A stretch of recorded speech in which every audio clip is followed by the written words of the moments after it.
Hi, I'm Jeff Contreras, and I'm host of Austin cable access show Therefore I Am, the philosophical show with the political edge.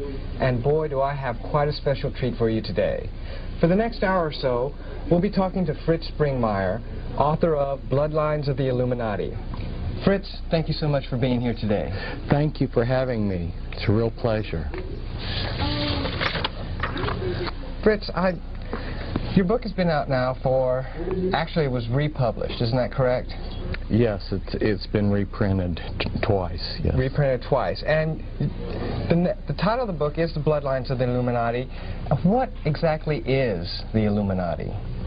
The Illuminati is the continuation of the mystery religions. There was quite a number of mystery religions in antiquity, and these mystery religions had councils that controlled them, and then there was a supreme council that operated clear from India to the British Isles that then coordinated all of these mystery religions, and that would be today what we call the hierarchy of the Illuminati.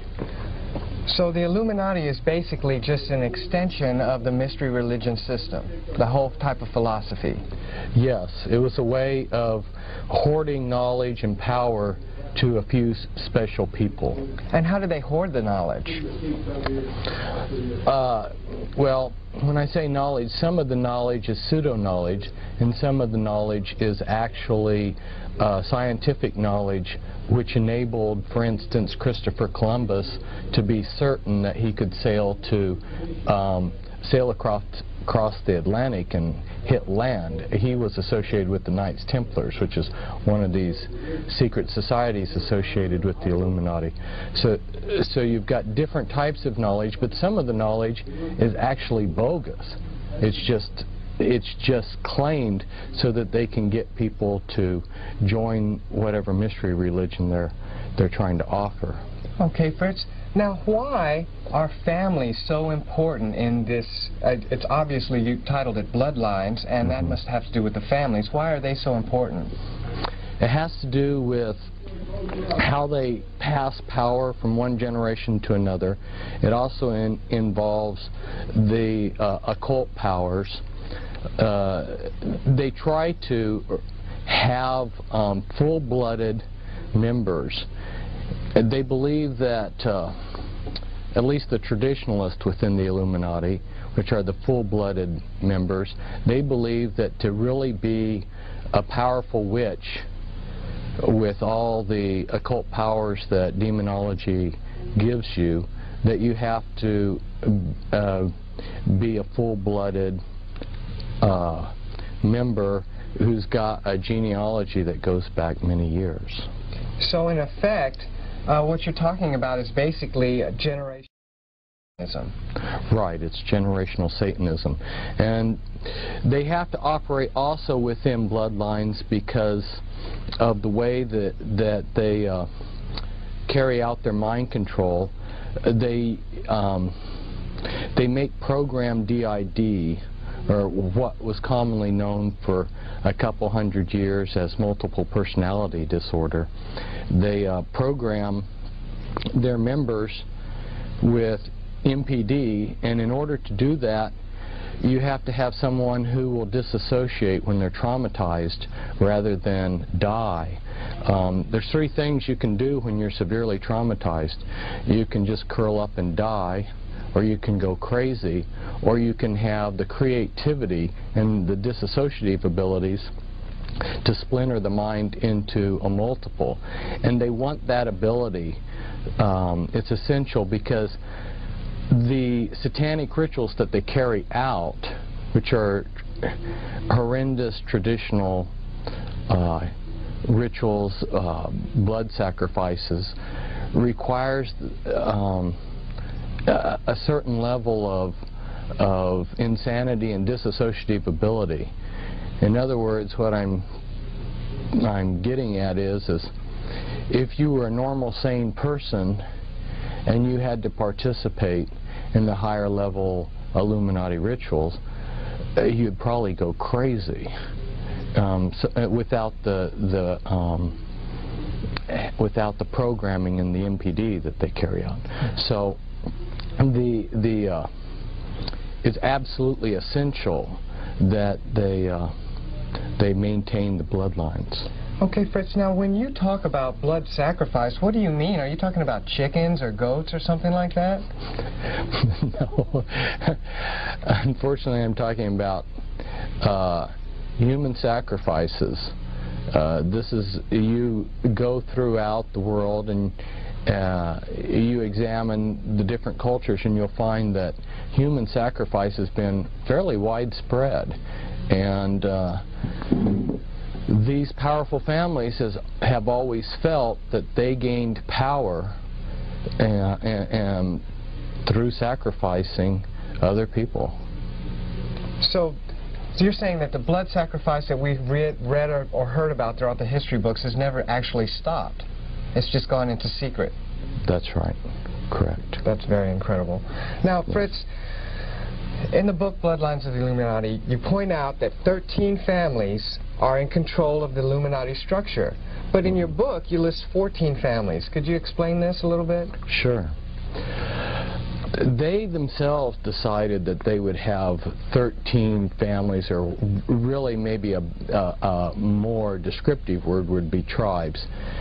And it's my understanding that the reason why they chose the number 13, besides its magical implications, is also it's a mockery of what God had done, because as you know, there were 12 tribes, and then Ephraim and Manasseh were added, which were split off of the tribe of Joseph, which gave you 13 tribes of Israel.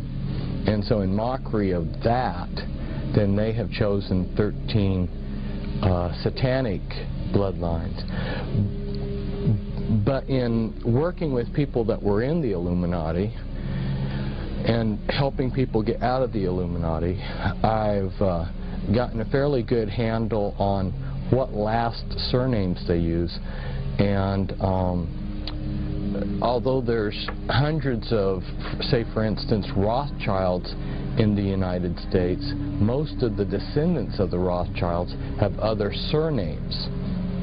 And so when I say bloodlines, that's more descriptive of families.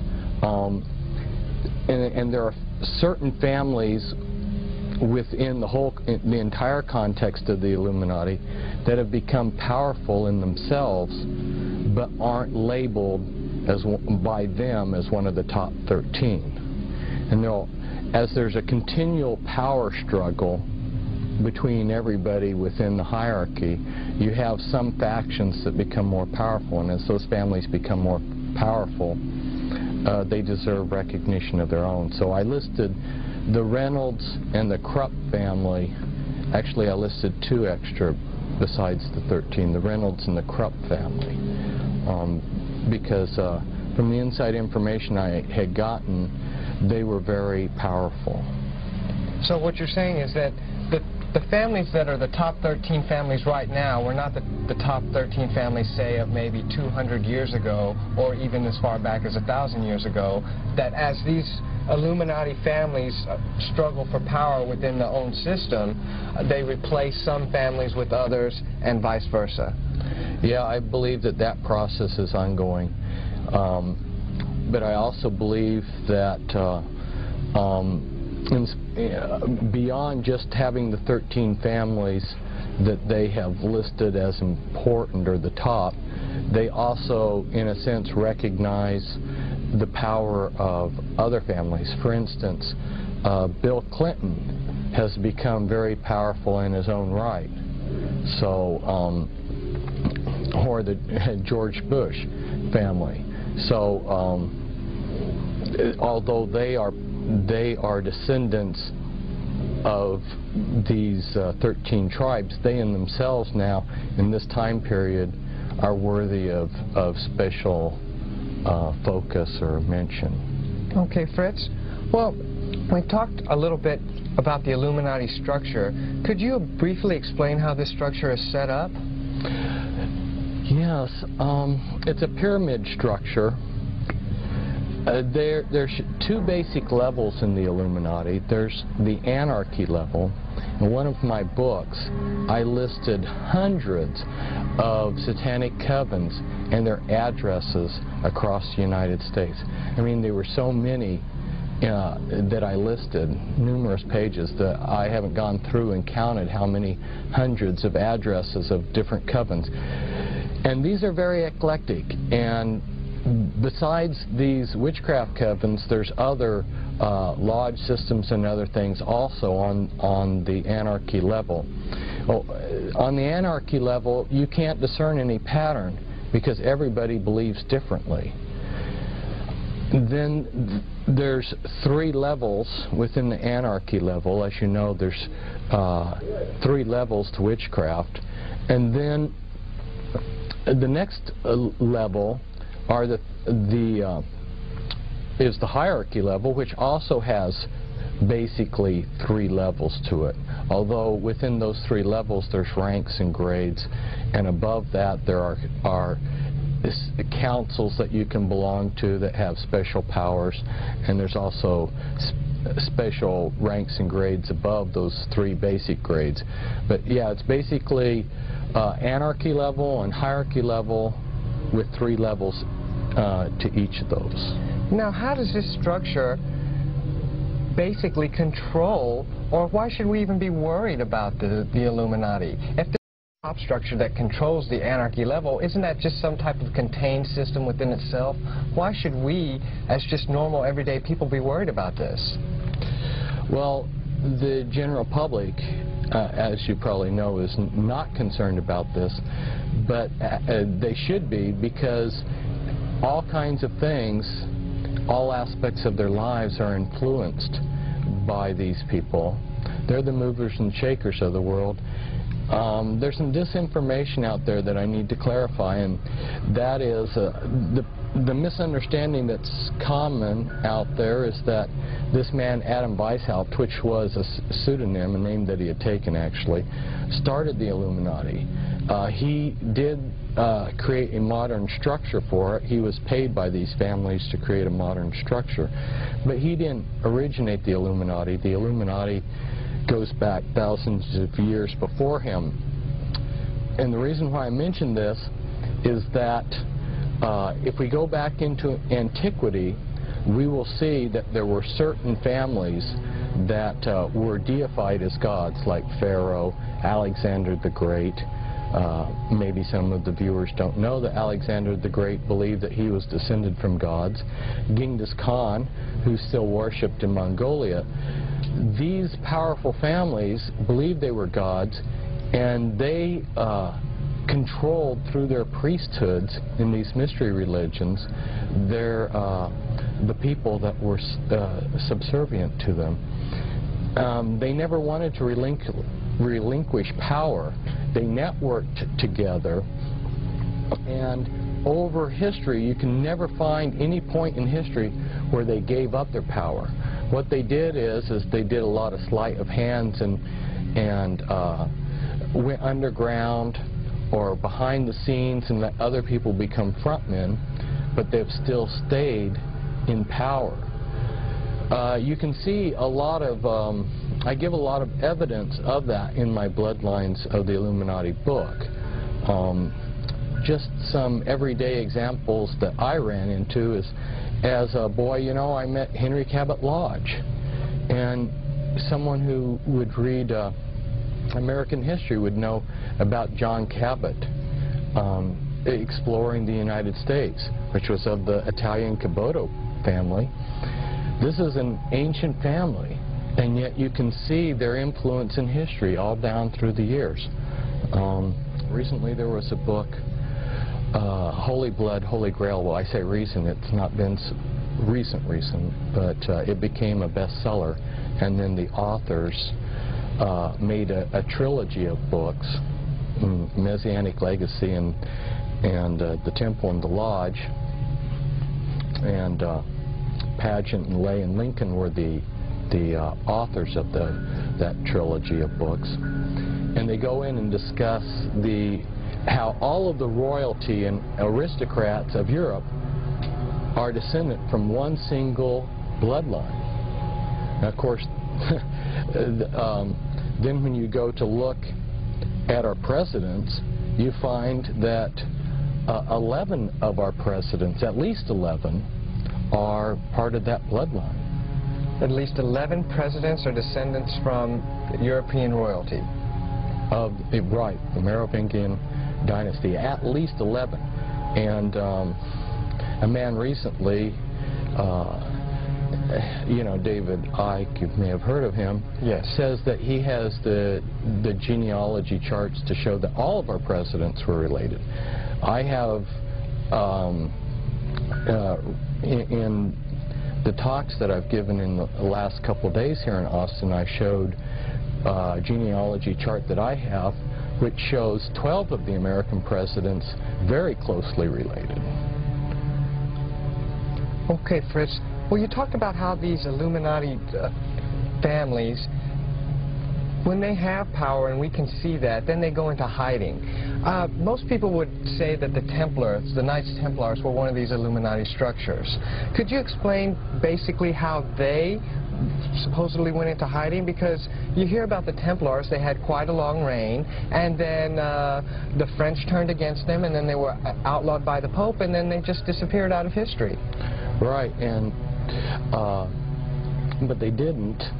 Although the Pope outlawed them, they were able to flee, and initially they went to places in Spain and Portugal, and from there they boarded ships and they sailed to Scotland. And there was a decision to help the Scottish gain their independence, and then became very prominent in the affairs of Scotland. Well, you know, Fritz, I saw the movie Braveheart, and I don't remember them being any Templar Knights in that movie. Yes, that's true, but the movie ended before the Battle of Bannockburn. Oh, all right, I understand now. Okay. Well, Fritz, now that we know basically a little bit about the Illuminati and about how they structure their system, can you give us a little bit of the mindset of these Illuminati families? I mean, why do these families, these 13 families and other families, feel that they have the right or the authority to control almost every aspect of our lives? These families, since antiquity, have believed that they were gods, and of course they have been worshipped in many periods as gods. And they continue to pass that prideful belief down from one generation to another. They believe that they're a superior being. Oftentimes, when I've seen quotes by these people or heard people relate what they heard, you see that they refer to us as ants or cattle. And they basically have the idea that they were born to be gods and rule us, and we were born to serve them. Okay, so they felt that they were gods and they were worshipped as such in ancient times, but with the rise of Christianity and things such as the Inquisition and maybe even the Reformation, shouldn't the people of history have stomped all of this out? They made a decision that they would use Christianity for their own ends. So they established churches that they themselves controlled, and they went behind the scenes and set up a lot of fronts. So what you see, for instance, as proof of what I'm talking about, is at the end of World War II, there was a commission sent around Europe to examine all of the churches and cathedrals that had been damaged by the bombing, and they found something like 80% of these churches had hidden occult altars underneath the Christian altar. And that wasn't exposed until they were damaged. In other words, what was happening is these churches were built on ley lines, and the satanic rituals had been secretly practiced in these Christian churches all down through the Middle Ages and up to present times. these were sacred sites that the churches were built on. In fact, some of them were built on very sacred druid sites and things like this. And so the Christian churches were simply functioning as a front so that these people could do their human sacrifices and so forth in secret. And of course, then they became pillars of society with their multiple personalities. They could have a front personality that was the ideal Christian, and on the Sabbat, on Friday night, they could be sacrificing somebody, and perhaps on Sunday morning, they could be the reverend that was giving the sermon.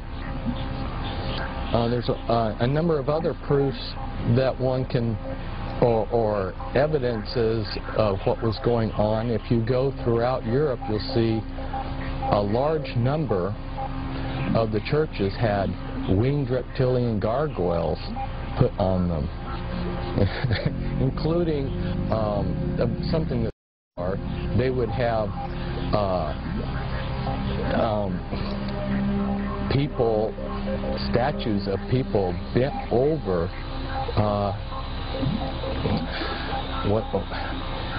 how do you describe it on television? They're bent over taking a dump, you know. And this is on the side of a cathedral? This is on sides of churches that were built, the statues built, naked people showing their bare bottoms.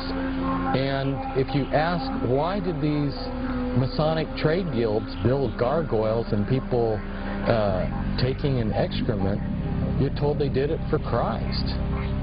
And I guess, Fritz, people really don't understand is that most of Christianity evolved from the Catholic religion. And the word Catholic itself means universal. And so they just went out into their areas and just absorbed all of the local religions of whatever land they were at. That's very well said. There were a number of mystery religions that bestowed their authority into the Catholic Church. For instance, the mystery religion of Dagon had which was the fish god. And you'll notice that one of the symbols that the Christians use today is the fish.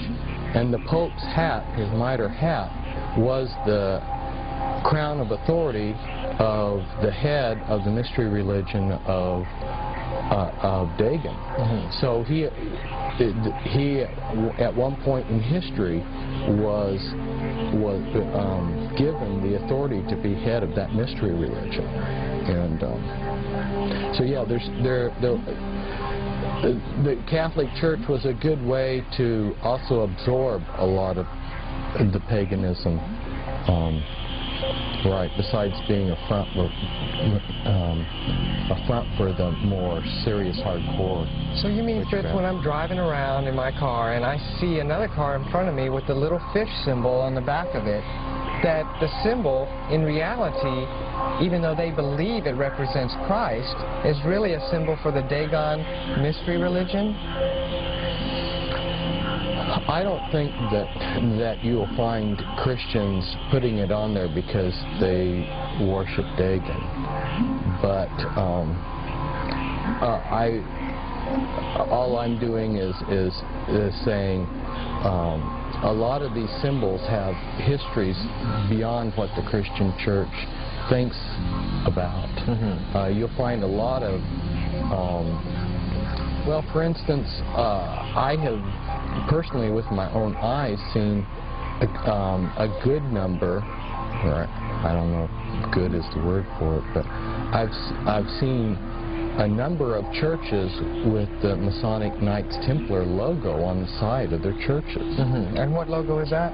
It's a cross and a crown. Cross and crown. Right. Okay. It's a particular, it's designed a certain way, and it's very clear that it's a Masonic symbol. And there's a lot of other symbols. I've seen all-seeing eyes. There's Catholic churches that have the Illuminati all-seeing eye, you know, that's in the pyramid. Well, speaking of the all-seeing eye, our local cable outlet, basically who helps us put on this show here, Time Warner in Austin, their symbol for their corporation is an eye. Isn't that kind of funny? Yes, well, it all ties together. It's an enormous thing that's to someone who hasn't been initiated into, who hasn't studied this, the whole the subject is so vast and so incredible that it's really difficult to absorb.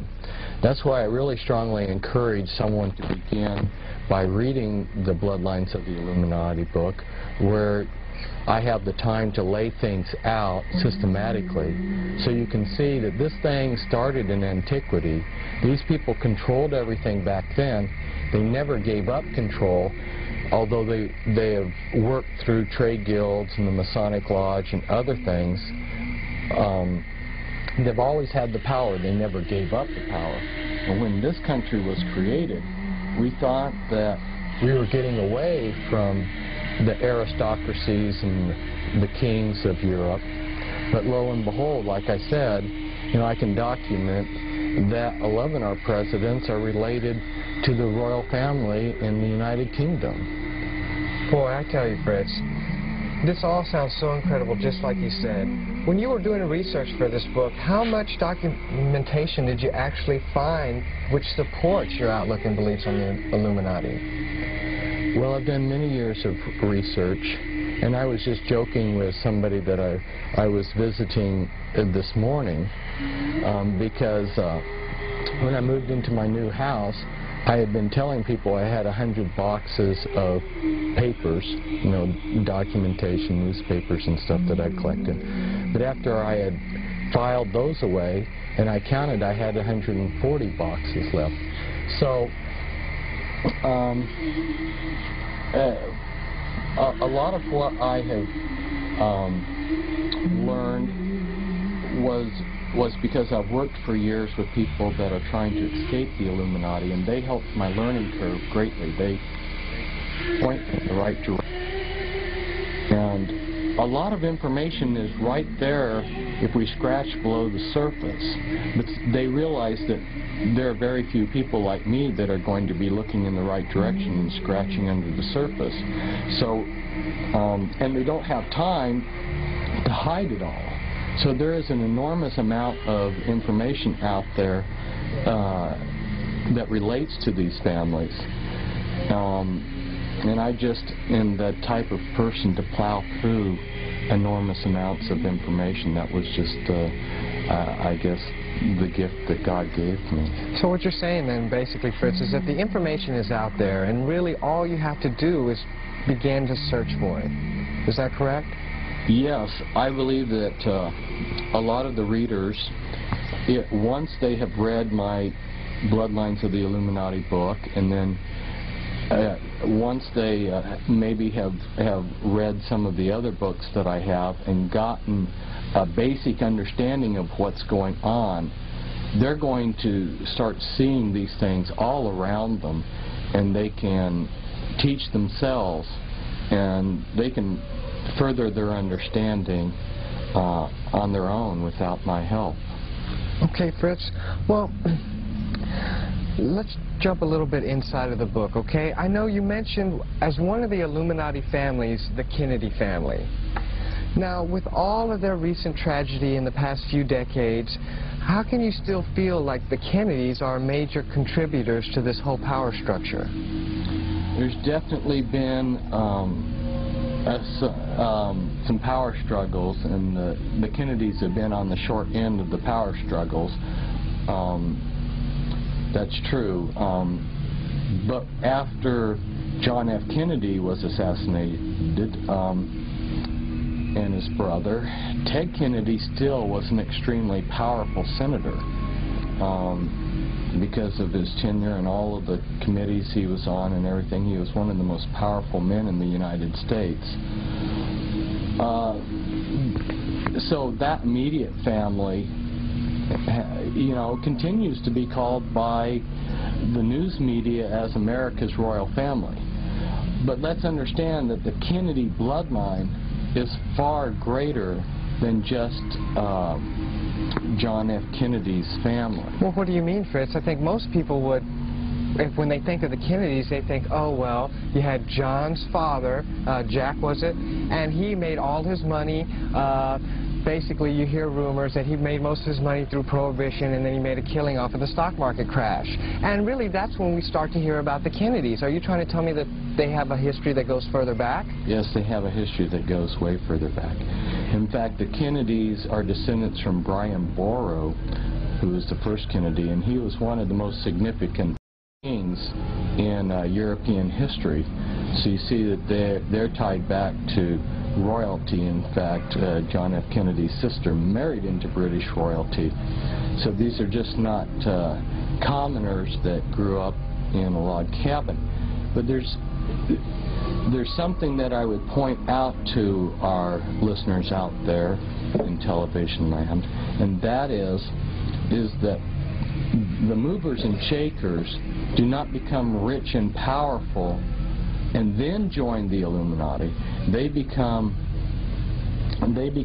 rich and powerful because they are part of these Illuminati bloodlines, and their councils decide how they're going to divide up such things as the drug trade, monopolies, and things like this.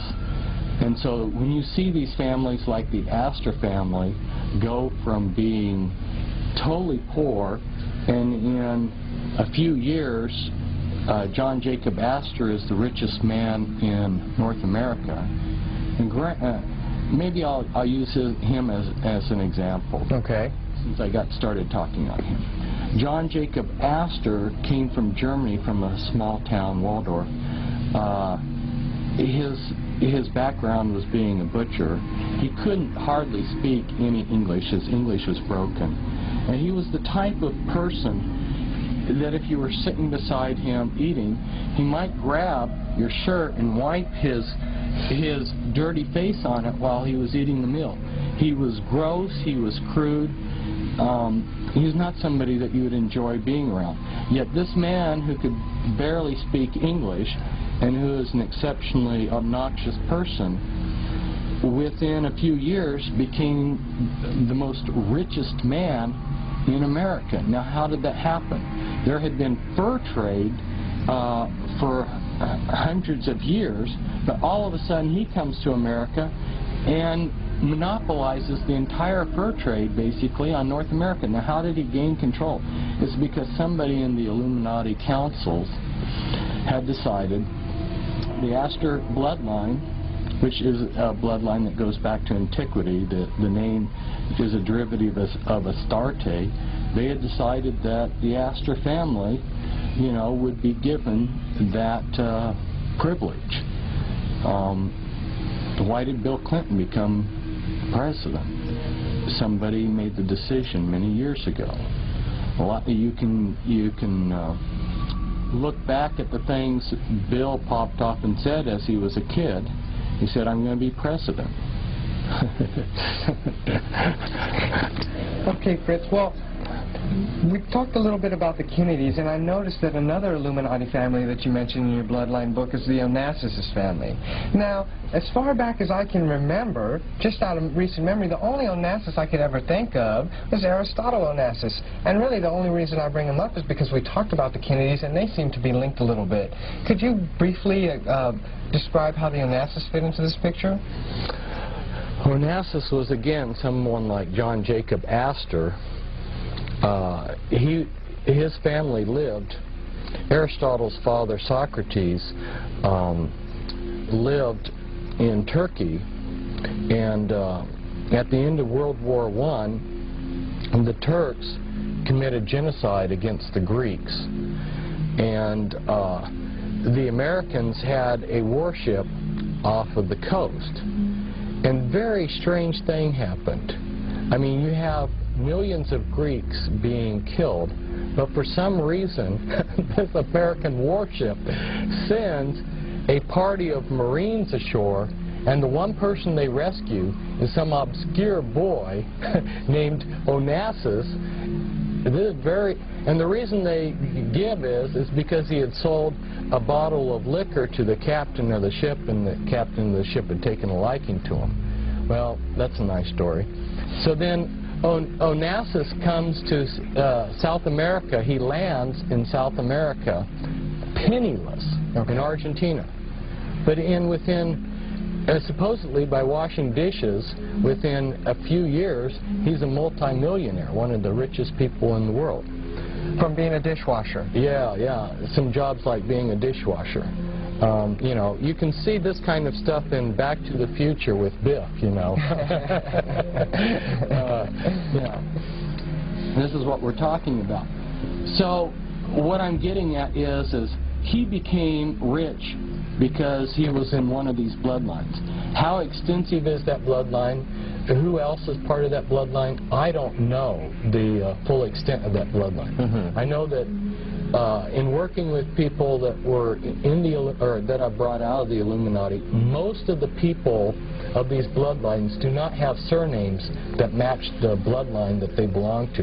Their only major connection, so to speak, is when they are put before the Grand Dame, and she is to give her approval as to whether they're accepted into the Illuminati or not when they're like age 3, and they're given a physical inspection, just like the Masons don't want anybody who's got physical defects. And they're given an overall inspection, and in that initiation ceremony they will announce what bloodline they belong to.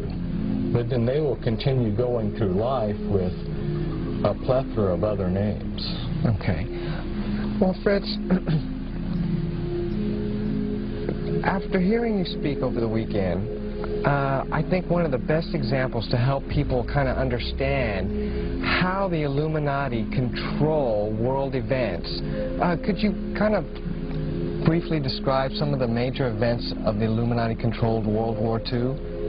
Oh, of World War II. Right. Okay.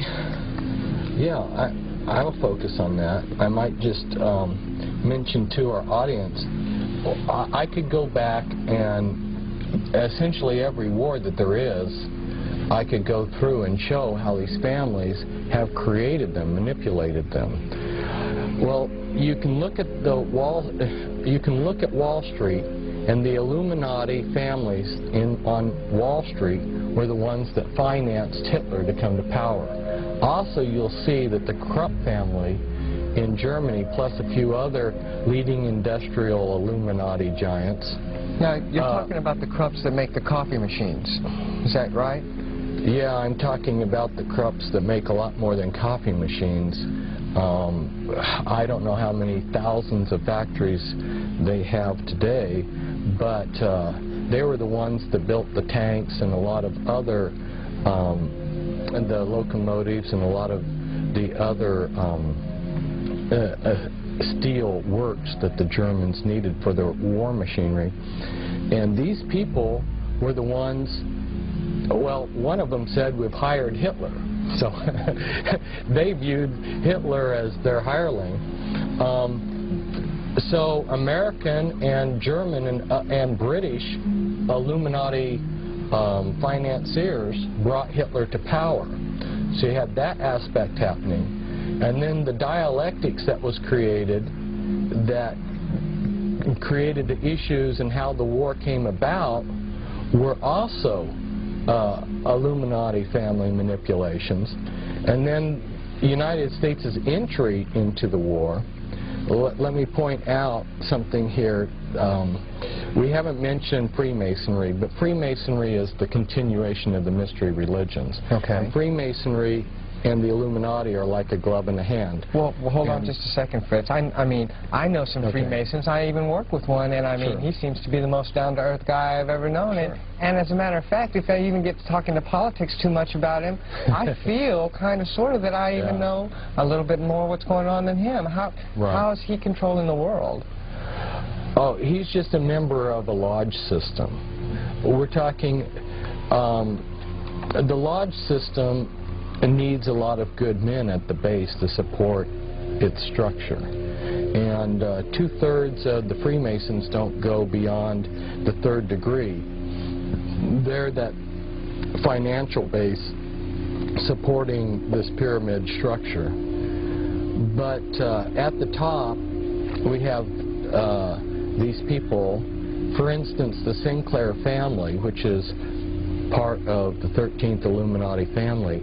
They were given, if you look in Masonic encyclopedia, you'll see that they're listed as having been given headship over the Freemasons, and that was something that was to be passed from generation to generation.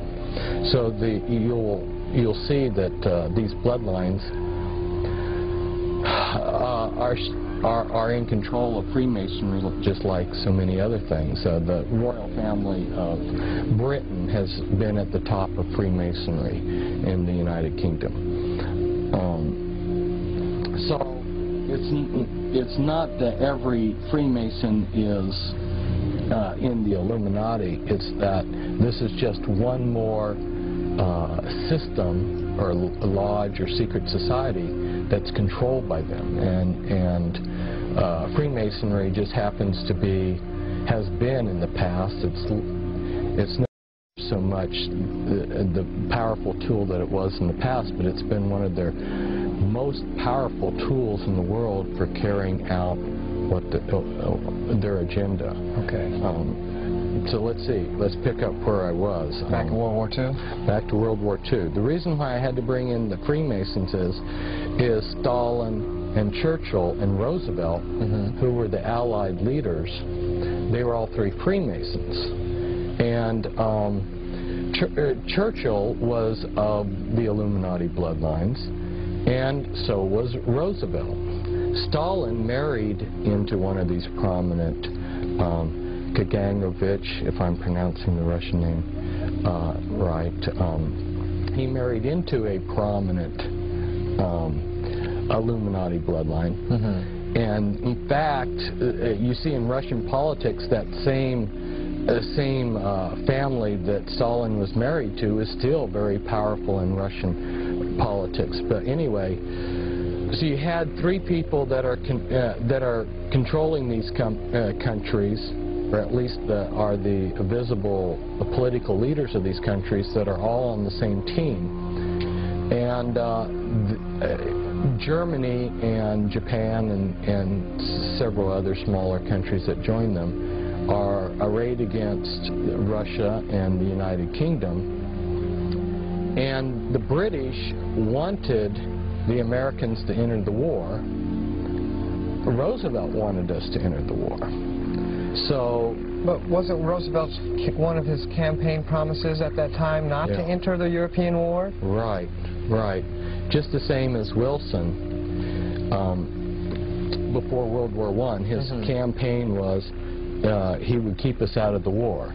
And then very shortly after he became president, he declared war on Germany. And it was such a trauma to my grandfather, because he had voted for Wilson, that he never voted Democrat again in his life.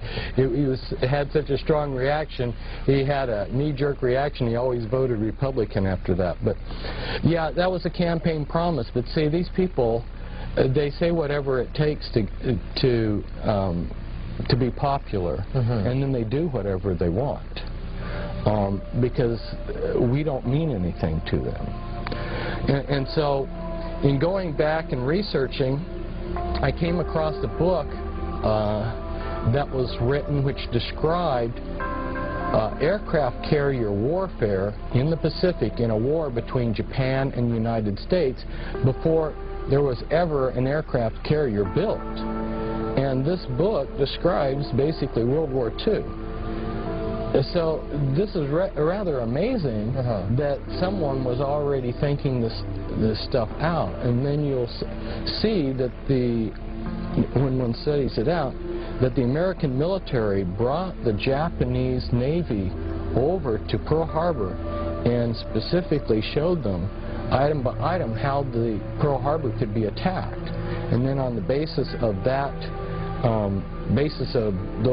those tours, the Japanese went back, made up their battle plans. American intelligence and British intelligence knew of the battle plans. They watched the Japanese fleet practice for their attack on Pearl Harbor. And then Roosevelt, to make sure that there was a lot of losses, the day before they attacked, he had all of our planes put on the airfields in circles with their noses pointed towards the center of the circle, so that it would be very hard for them to take off when the Japanese attacked. There was a lot of things like this that were done to make sure that there was a lot of Americans that died so that they could get United States into the war. You know, I could talk for hours about how they created this war and then how they kept it going. The Illuminati, well, shortly after Pearl Harbor, President Roosevelt, and I showed the documentation in my talk here in Austin from the federal codes. He drew up an executive decree which allowed the Secretary of the Treasury, Morgenthau, to exempt whoever he wanted so that they could trade with the enemy.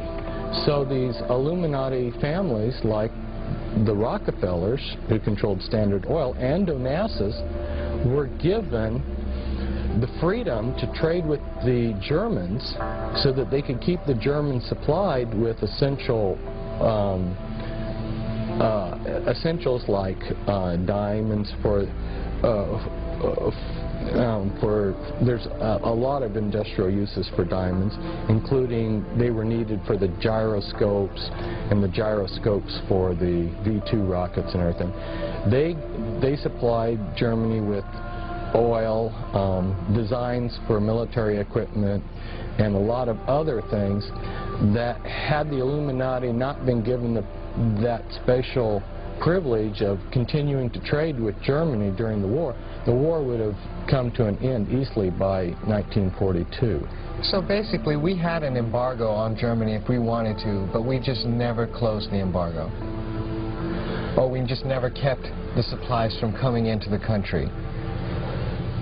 Well, if you were one of these Illuminati bloodlines, one of these powerful men, kingpins is the word I use, within these Illuminati bloodlines, you had the privileged status of being above the war. Above the war.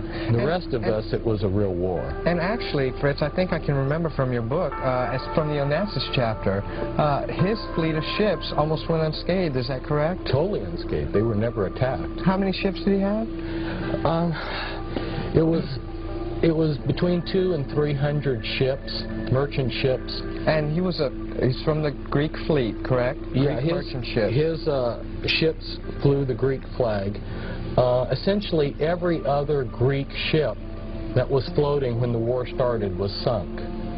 But his ships went in all of the theaters of the war, the Mediterranean, the North Sea, and they were never attacked by either side. It took collaboration at the highest levels for him to travel around in a world war without anybody bothering him, while he made millions, perhaps billions of dollars off of the whole thing. This is incredibly fascinating.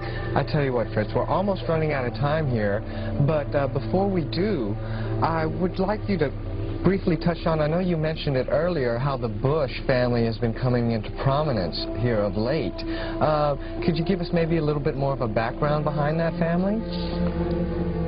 Some of our listeners out there may be familiar with Skull and Bones, which is a chapter of the Illuminati, and that they have rituals with satanic undertones. One of the things that they do is lay in a pile of manure when they're being initiated and say all of their sexual exploits. Yeah, I know. Satan causes his minions to do degrading things that they think, for some reason, because their minds get warped, that this is something great. The Bush family is related. It's one of those families that's related back to British royalty. And Bush was head of the CIA. And I think it's significant to point out, if our listeners haven't caught it already, they may have already noticed this themselves, but you had the head of the KGB. You know, the KGB has been running Russia and the USSR, and over here we had the head of the CIA, George Bush, who becomes president, and now his son is running. It should make people realize that at least that the intelligence agencies have co-opted these countries, but it's deeper than that, because the intelligence agencies are being used as a front for these powerful families. And there's literature out there that talks about how the intelligence agencies have been prostituted to these powerful families. In fact, KGB intelligence, a large share of their intelligence, is simply being used to spy on Western industry and companies so that they can take all these trade secrets back for Russian capitalists, or Russian gangsters, I should say. Wow, truly incredible. Also, Fritz, I remember this also from your talks over the weekend. I don't want people to think that you're like the only person out there talking about it, and not just today, but I mean throughout history. I remember you mentioned how Senator McCarthy, most people think out there that McCarthy was just afraid of communists, but it's really, from your research, Fritz, do you really think that was the case? No, it wasn't the case. I mean, I was like everybody else. I only knew what I'd been told until I started reading speeches and talks and things that he had written, and I was blown away. I realized the man knew exactly that there were these powerful families, that there was a world order, and he was going after these powerful families. That's why he went after the Bundys, and of course the Illuminati kingpins in our government thwarted an investigation into Bundy. Yeah, he really understood, and so because he was after these powerful people, these movers and shakers, they have used him as a verbal punching bag. I mean, I've watched, I don't know how many people denegate his name, even, you know, in the last few years. I mean, you think the guy has been dead for a long time, they'd forget him, but Bill Clinton has used them as a punching bag, and then George Bush. So it's almost, the Illuminati almost use him as an example. Like, if you come after us, this is what's going to happen to you. Isn't that correct? Yes, yes. That's totally horrible. Well, I know we just got a few minutes left now, for sure. But before we go, I wanted to ask you, Fritz, how can we, as normal, everyday people, recognize perhaps the policies or the agendas which are pushed on us through the Illuminati front organizations? Oh boy, that's a good question, but it's also a big question. Well, you will see that there are certain things that are politically correct, and you will also notice that the world is going towards central control. Right. It's going towards globalization, where we're having the United Nations. You know, the United Nations was formed out of the League of Nations, and there's a continual push to have one political, one world government. Now, isn't that just a natural evolution of perhaps human society? I mean, as the world seems to be getting smaller and smaller through technology, most people would say that would just be a natural evolution of our whole government system. Well, it's definitely being pushed. And whether one wants to believe that's a natural outgrowth of improved communication and transportation, that's up to the individual, but it is definitely being pushed. It's taking a lot of money and a lot of effort to make it happen, and the push behind it are these global elite families that are controlling things from behind the scenes. So not only do we have political globalization, but we have economic globalization and we have religious globalization. So when you see any kind of an agenda that contributes to this one world order, or as Bush has called it, New World Order, or, you know, Hitler, who was also of these bloodlines, also referred to New World Order. That seems to be a popular term with them. Right, and I noticed earlier, when you had mentioned it, you just said world order, that you didn't put the new in there. Why is that? Because it's not new at all. In fact, they keep using the same formulas. The things that controlled people back in ancient Rome, you know, where they had bread and circus, they're using the same formulas that they used in antiquity on us today. And bread and circus simply means that if you give the common person entertainment and plenty of food, like the junk food we get, they'll be happy. And most people, as long as they have their beer and their football game, are happy. Unfortunately, that is true. Well, I tell you what, Fritz, I really appreciate you coming down here, taking time out of your busy schedule to come give us an interview, and I look forward to having more talks with you in the future.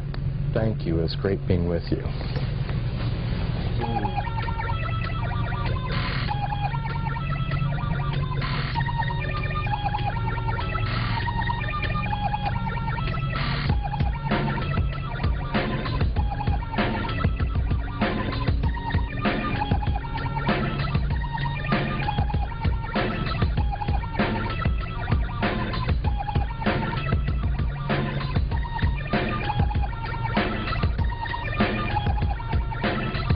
And you get them are prepared for the New World Order. They've been preparing people for many years, and it's almost here. It's almost here.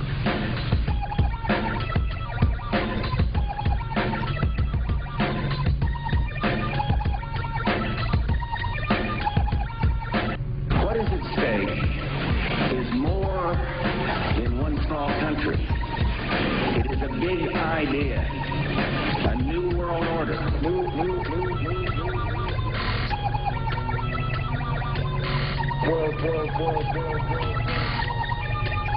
Order.